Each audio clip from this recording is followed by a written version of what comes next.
Hey folks, today we're doing part 2 of our aim small, hit small shooting technique. As you saw in part 1, we were at the deer camp showing you your aim small, hit small point of reference, but you're talking about being on level ground, deer being perfect broadside. What we're doing in part 2 is we're coming out here and going to show you a real world scenario of shooting techniques and an aim small, hit small, and how this point is going to have to be adjusted by how the deer's facing you while you're in your tree stand. What we want to do today is simulate for you how your aim small, hit small reference point is going to have to be adjusted when you're not shooting from a ground blind and not shooting a deer that's perfectly broadside to you. Your aim small, hit small reference point is going to have to be adjusted, especially when you're shooting from a tree stand or elevated position. What we've done is we're out here now. We've got our tree stand set up. We were going to move the decoy around, and we're going to try to get him set up in different angles where he's not going to be that perfect broadside shot. But what we have to look at is how our aim small reference point may not be here.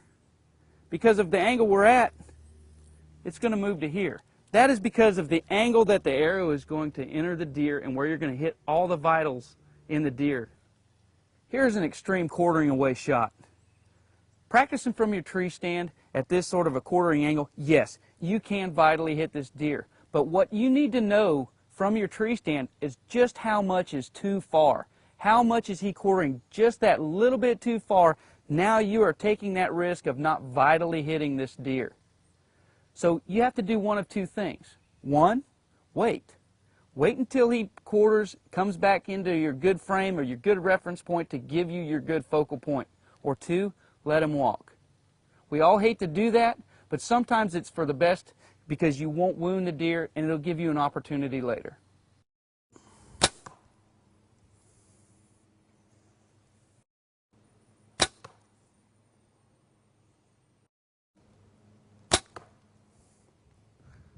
This is a perfect example as to why Brian and I love to come out in the off-season and practice.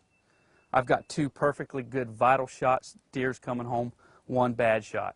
It's one of those things, the more you shoot, the more you know where your focal point is, the more confident and comfortable you're going to be. You're going to be able to take this shot next season when your deer comes in this scenario and situation. Now's the time to put this tip into action. In the off-season, practice, practice, practice. These scenarios work. These scenarios help. They will make you more confident. They will make you more comfortable. The more you practice, the more success rate you're going to have. I'm Billy Lawson with Stickum Archery.